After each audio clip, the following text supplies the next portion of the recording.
নাহমাদুহু ওয়া নুসাল্লি আলা রাসূলিহিল কারীম, আম্মা বাদ।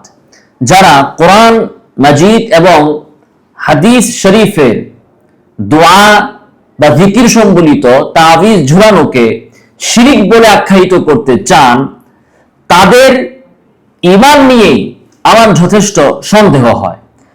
এর মাধ্যমে তারা কোরআনকে, কোরআন মাজিদের মুজিজাকে, শক্তিকে তারা খাটো করে দেখাতে চান। এরা না পড়েছে কোরআন, না পড়েছে হাদিস, না এরা জানে সালাফদের জীবনী। আমরা যদি হাদিস, সুন্নাহ এবং সালাফদের সিরাতের কিতাবগুলো খুলে দেখি, তাহলে সেখানে আমরা অসংখ্য অগণিত বর্ণনা পাবো যেখানে সালাফগণ এই ধরনের তাবিজ ব্যবহার করেছেন, নিজেরা লিখেছেন, ঝুলিয়েছেন, নিজেদের বাচ্চাদের গলায় তারা তাবিজ ঝুলিয়েছেন। এরপরেও এদের এই দুঃসাহস কি করে হয় যে তারা তাবিজ ঝুলানোকে শিরিক বলে? কোথায় শিরকি তামিমা আর কোথায় কোরআন সুন্নাহর তাবিজ?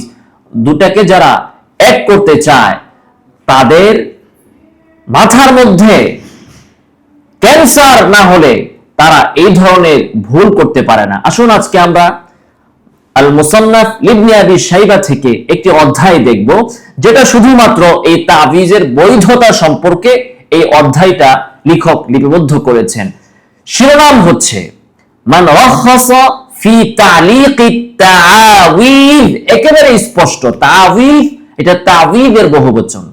এখানে শিরোনাম দেওয়া হচ্ছে যে যারা তাবিজ ঝুলানোর ব্যাপারে শিথিলতা প্রদর্শন করেছেন, এটাকে যারা বৈধ বলেছেন, রুখসত দিয়েছেন, সেখানে প্রথমেই যার কথাটা এসেছে সাঈদ ইবনুল মুসাইয়িব। তাকে তাবিজ সম্পর্কে জিজ্ঞাসা করা হলে তিনি বলেছেন লা বাস ইযা কানা ফি আদিমিন, চামড়ার মধ্যে লেখা হলে তাবিজে কোনো সমস্যা নেই।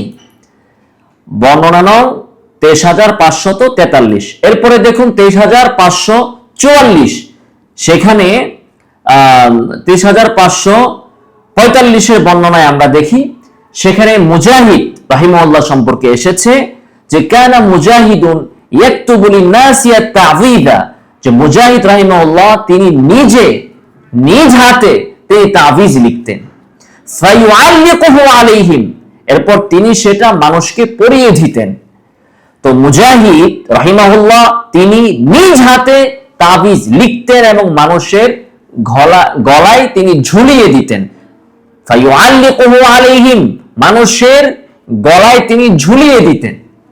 এবার আপনি বলুন, তাবিজ যদি শিরিক হয় তাহলে মুজাহিদ রাহিমাহুল্লাহ মুশরিক, তাহলে তার হাদিস কি নেওয়া যাবে? মুশরিকের হাদিস নেওয়া যাবে? মুশরিক যদি নাও ধরি, যিনি এই ধরনের শিরকি কাজে লিপ্ত, তার হাদিস কি নেওয়া যাবে? তাহলে মুজাহিদের হাদিস বাদ দেন।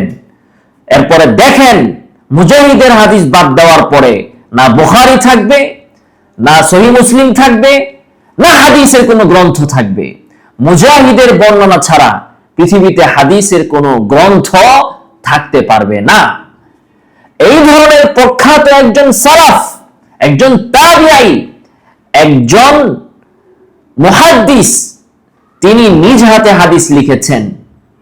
তো তিনি যদি মুশরিক হন, তাহলে সহিহ বুখারীতে তার যত বর্ণনা আছে সে সকল বর্ণনাকে আপনার ছুঁড়ে ফেলতে হবে।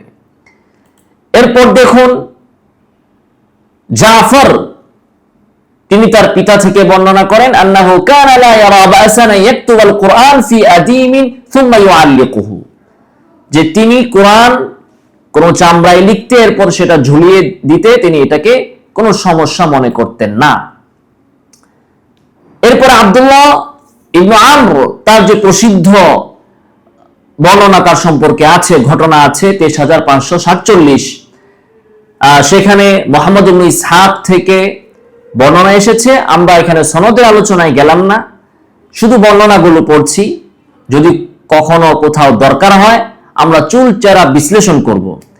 এখানে আছে যে আল্লাহ রাসূল সাল্লাল্লাহু আলাইহি ওয়াসাল্লাম বলেন যে কেউ যদি তার ঘুমের মধ্যে ভয় পায় তাহলে সে যেন বলে বিসমিল্লাহ আউযু বিকালিমাতিল্লাহি তাম্মাতি মিন গাদাবিহি ওয়া সুই ইকাবিহি ওয়া মিন শাররি ইবাদিহি ওয়া মিন শাররি শায়াতিন ওয়া ইয়াহতুরুন ফাকানা আব্দুল্লাহ ইউআল্লিমুহা ওয়ালাদাহু মান আদরাকা মিনহুম। আব্দুল্লাহ ইবনে আমর তার সন্তানদের মধ্য থেকে যারা নাকি উপযুক্ত তাদেরকে তিনি এটা শিখাতেন। ওমান লাম ইউদরিক, আর যে ছোট এখনো বালেগ হয় নাই, এখনো সেই দোয়া মুখস্থ করার বয়সে পৌঁছেনি, কাতাবাহা তিনি সেটা লিখতেন, ওয়াল্লাকাহা আলাইহি এরপর তার গলায় ঝুলিয়ে দিতেন। আল্লাহ রাসূলের সাহাবী সম্পর্কে এখানে বর্ণনা এসেছে এবং আমরা ইবনে আব্বাস থেকেও দেখিয়েছি যে তিনি তাবিজ লিখতেন এবং মানুষকে সেটা ঝুলিয়ে দেওয়ার জন্য দিতেন। ইবনে সিরিন তার থেকে বর্ণনা এসেছে আন্নাহু কানা লা ইয়ারা বাসান বিশাইইন মিনাল কুরআন, তিনি কোরআনের কোনো কিছু লিখতে অপছন্দ মনে করতেন না, সমস্যা মনে করতেন না। কোন কোরআনে কিছু লিখে সেটা ঝুলিয়ে দিতে তিনি অপছন্দ মনে করতেন না। এরপর হাদাসানা আইয়ুব আন্নাহু রাআ ফি আবদি উবাইদুল্লাহ ইবনে আব্দুল্লাহ ইবনে উমর খায়তান, যে আইয়ুব রাহিমাহুল্লাহ তিনি বর্ণনা করেন যে তিনি উবাইদুল্লাহ ইবনে আব্দুল্লাহ ইবনে উমর তার বাহুতে খায়তান সুতা দেখেছেন। এই যে তাবিজ সুতা এগুলো কোত্থেকে এসেছে? যারা এগুলোকে নিয়ে ঠাট্টা মশকরা করে এদের ঈমান নিয়ে যথেষ্ট সংশয়ের সম্ভাবনা রয়েছে। এগুলো হাওয়া থেকে আসে নাই। আল্লাহ রাসূল সাল্লাল্লাহু আলাইহি ওয়াসাল্লামের সাহাবী ওমর তার সন্তান আব্দুল্লাহ তিনিও সাহাবী, তার সন্তান ওবাইদুল্লাহর বাহুতে খায়তান সুতা দেখেছেন। এবং আমরা ইতিপূর্বে ভিডিওতে দেখিয়েছি যে আহমদ ইবনে হাম্বল তিনি নিজেও তাবিজ লিখতেন, তার সন্তানের গলায়ও তিনি তাবিজ ঝুলাতেন। এরপরে দেখুন ২৩,৫৫০ নং বর্ণনা আতা থেকে, যে আতার বর্ণনা দিয়ে তারা নাভি বুকে হাত বাঁধা সাব্যস্ত করতে চায়, মুরসাল বর্ণনা দিয়ে এবং দুর্বল বর্ণনা দিয়ে, এবং আরো ইত্যাদি বিষয় আছে। তো তার থেকে এসেছে তিনি বলেন লা বাসা আইয়ুআল্লিকাল কুরআন, কোরআন ঝুলিয়ে দেওয়াতে কোনো সমস্যা নাই, ঝুলাইতে পারেন যত মনে চায়। এরপরে ইউনুস ইবনে খাব্বাব তিনি বলেন সালতু আবা জাফর আনি তাউইদ ইউআল্লিকু আলা সুবিয়ান, যে আমি আবু জাফরকে বাচ্চাদের গলায় তাবিজ ঝুলিয়ে দেওয়ার ব্যাপারে জিজ্ঞাসা করলে তিনি বলেন ফারাখাসা ফি, এটা করা যেতে পারে। বাহার থেকে এসেছে লাম ইয়াকুন ইয়ারা বাসান আই ইউআল্লিকা আর-রাজুলু আশ-শাই'a মিন কিতাবিল্লাহ ইযা ওয়াদাআহু ইনদাল গুসলি ওয়া ইনদাল গায়তি। বাহাকের একটা অভিমত, তিনি বলছেন যে কোনো সমস্যা নাই কোনো ব্যক্তি যদি আল্লাহর কিতাবের কোনো কিছু ঝুলায়, যখন সে গায়ত বাথরুমে যাবে, গোসলে যাবে, তখন যদি সে এটাকে খুলে রেখে দেয় তাহলে এতে কোনো সমস্যা নেই। তো এই আমরা কয়েকটা বর্ণনা দেখালাম, একটা হাদিসের কিতাবের একটা অধ্যায়ও দেখিয়ে দিলাম যেটা এসেছে তাবিজের বৈধতা সম্পর্কে, রুখসত সম্পর্কে। এরপরেও যদি 1450 বছর পরে এসে কোনো জ্ঞান পাপী বলে যে তাবিজ শিরিক, তাবিজ শিরিক, তাবিজ ব্যবসা, তাবিজ ব্যবসা, তাহলে তার কপালই পড়েছে। তাদের কথায় এই চামচিকাদের চেঁচামেচিতে কারোই কিছু হবে না, ইসলামের কিছুই যায় আসবে না, তাদের কথাই শরীয়ত চলবে না।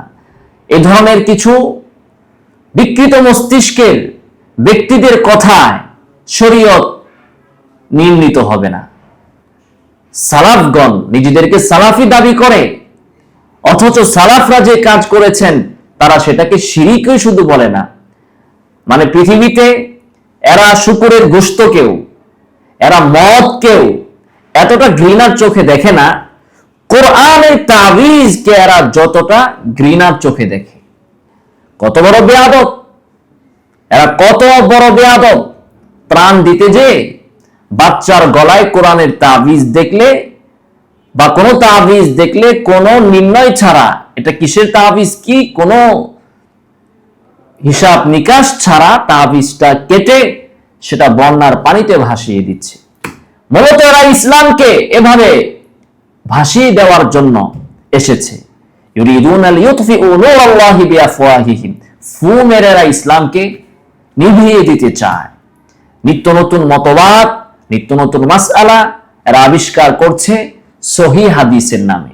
এক শ্রেণী যারা নিজেদেরকে আহলে কোরআন বলে দাবি করে, এরা কোরআনের লেবেল লাগিয়ে মানুষকে বিভ্রান্ত করছে, আর এরা হাদিসের লেবেল ব্যবহার করে মানুষকে বিভ্রান্ত করছে। এই ব্যবসা, এদের এই ব্যবসা বেশি দিন টিকবে না। কুল্লু জাদিদিন লাযীযুন, প্রত্যেক নতুন একটু স্বাদ লাগে। এরা যখন নতুন নতুন বের হয়েছিল অনেক মানুষ বিভ্রান্ত হয়েছে, এবং সহিহ হাদিস এই লেভেল দেখেই অনেক মানুষ তাদের সে বিভ্রান্তির ভিতরে পড়ে গিয়েছিল। কিন্তু এখন আর সেটা চলছে না। সহিহ হাদিস বললেই শুধু মানুষ বিশ্বাস করছে না, এখন মানুষ জিজ্ঞাসা করছে আসলে সেই হাদিসটা সহিহ কিনা একটু দেখিয়ে দাও। তখনই মূলত তাদের মুখে কালি পড়ছে। আল্লাহ তাআলা এদের চক্রান্ত থেকে আমাদেরকে হেফাজত করুন। আমিন। ওয়া আখিরু দাওয়ানা আলহামদুলিল্লাহি রাব্বিল আলামিন।